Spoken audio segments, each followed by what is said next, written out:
100 Dewa-Dewi dalam Kebudayaan Cina Tionghoa bagian 5. Kali ini kita kembali ke dalam video yang membahas 100 Dewa-Dewi dalam Kebudayaan Cina Tionghoa Tiongkok.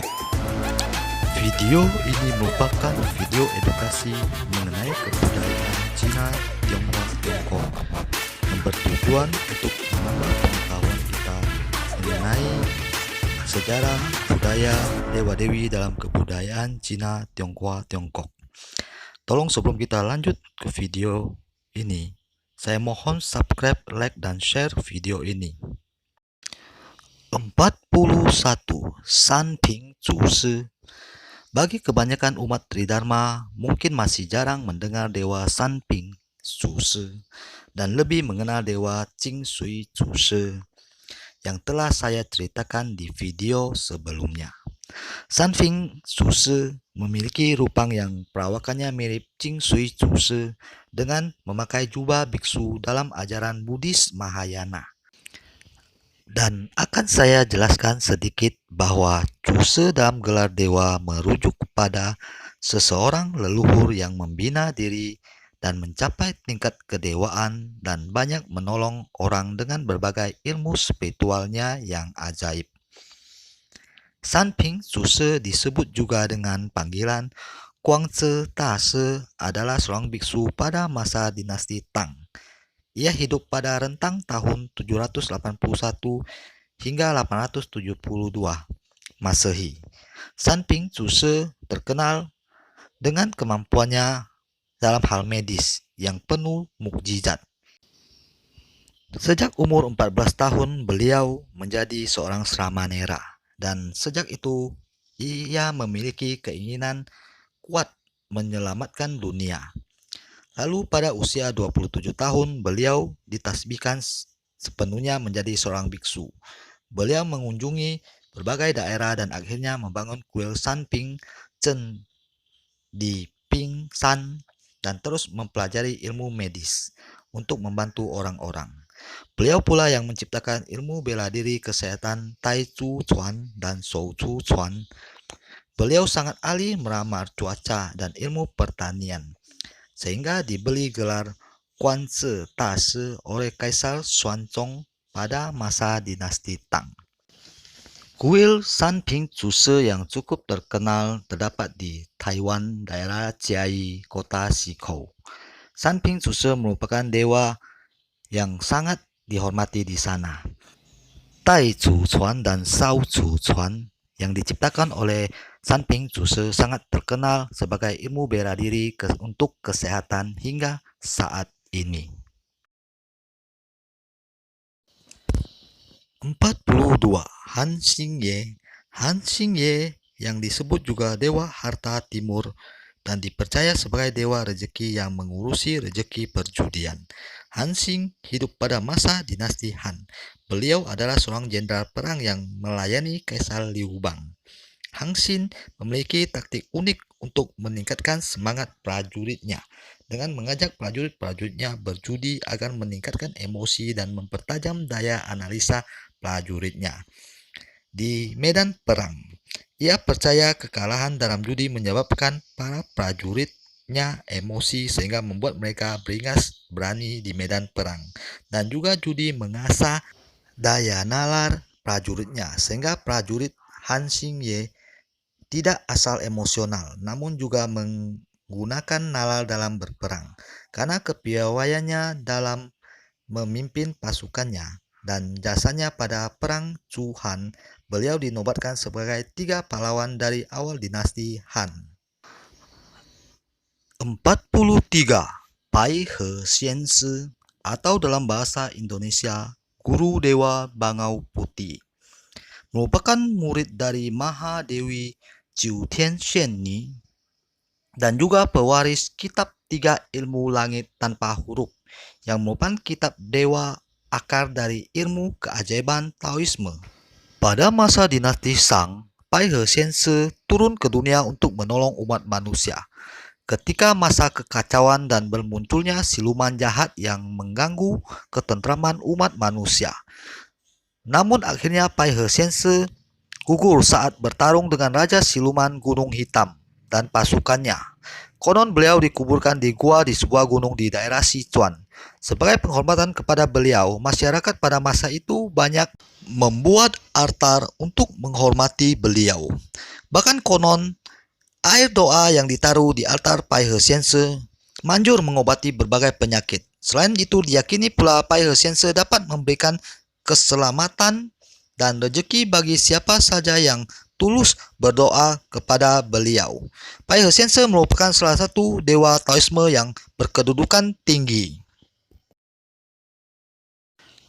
44. Liu Hai Cai Shen. Liu Hai adalah dewa rezeki yang banyak disembah dalam kebudayaan Cina Tionghoa. Beliau dipercaya dapat memberikan rezeki melimpah bagi siapa yang tulus menyembah padanya. Kisah Liu Hai dimulai pada masa 5 dinasti.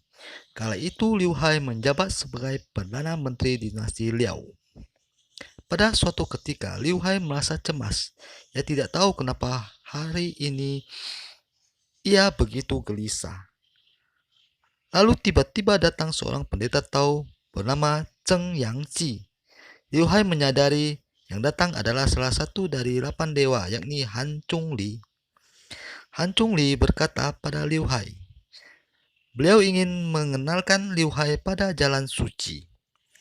Han Zhongli berkata, kebajikan bagaikan air mengalir, memberi manfaat namun tak akan berseteru.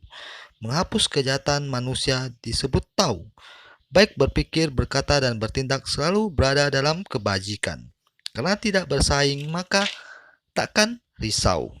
Lalu Han Zhongli menumpuk telur satu persatu, lalu berkata pada Liu Hai bahwa kedudukan bagaikan telur yang ditumpuk semakin tinggi, semakin berisiko jatuh dan hancur. Seketika itu Liu Hai tercerahkan. Di hari kedua Liu Hai langsung meletakkan jabatannya dan pergi membina diri dan akhirnya mencapai kedewaan. Ada suatu cerita ketika Liu Hai menaklukkan siluman kodok dengan membuat siluman kodok menelan tel-tel emas. Kemudian sang siluman kodok pun ditaklukkan dan ikut Liu Hai membina diri. Dalam perjalanan mereka terus menolong orang-orang yang kesusahan dan siluman kodok bertugas memuntahkan tel-tel emas. Saya yakin banyak teman-teman pernah melihat patung kodok warna keemasan yang berdiri di atas tumpukan emas dengan mulut menggigit kepingan uang kuno. Kodok berkaki 3 ini adalah kodok yang berasal dari legenda Liu Hai yang menaklukkan siluman kodok. 45. Fuxi Tati atau juga disebut Pauxi, dikenal juga sebagai Tai Hao. Kaisar Fuxi yang dikenal sebagai 3 maharaja dalam kebudayaan Tiongkok hidup pada masa rentan 8000 sebelum Masehi hingga 7500 sebelum Masehi. Fuxi Tati dianggap sebagai leluhur kebudayaan Tiongkok yang berumur ribuan tahun. Beliau merupakan penemu Pakwa atau 8 diagram dan juga mewariskan cikal bakal ajarannya dalam kitab I Ching. Dalam kebudayaan Tiongkok, Fuxi sangat dihormati karena kontribusinya yang besar. Beliau juga merupakan pencipta ilmu meramal dengan cangkang kura-kura, ilmu pertukangan pada masa itu, dan ilmu astronomi Tiongkok kuno. Untuk mengembangkan channel ini, saya mohon teman-teman untuk mensubscribe channel ini. 46. Qian Liyan. Qian Liyan atau Dewa Mata Ribuan Li adalah dewa Taoisme dan merupakan pengawal Tianshan Shenmu. Dikisahkan bahwa Qian Liyan adalah siluman yang menghuni Tao Huashan sebelum kemudian ditaklukkan oleh Tianshan Shenmu dan membina diri di bawah Tianshan Shenmu hingga mencapai kedewaan dan menjadi pengawal. 47. Sun Feng-er.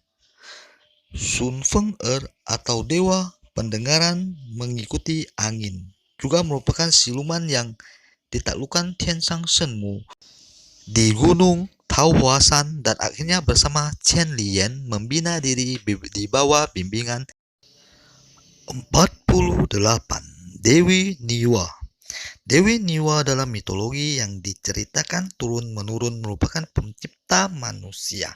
Namun dalam penuturan Li Chen Tase, Dewi Niwa yang menghembuskan energi kecerdasan pada sejenis primata pada masa awal perkembangan kehidupan, setelah bencana besar yang hampir menghancurkan kehidupan di muka bumi. Dewa Li Chen Tase menjelaskan bahwa kehidupan dibentuk melalui proses siklus kehidupan yang kompleks. Begitu pula evolusi kehidupan. Namun semua itu juga lewat campur tangan para dewa yang memberikan energi spiritual yang menunjang terjadinya siklus itu, hingga kehidupan menjadi seperti saat ini yang kita lihat. Dewi Niwa digambarkan memiliki tubuh setengah manusia setengah ular. Bagian atas tubuhnya adalah tubuh manusia, sedangkan bagian bawah tubuhnya berbentuk ular. 49.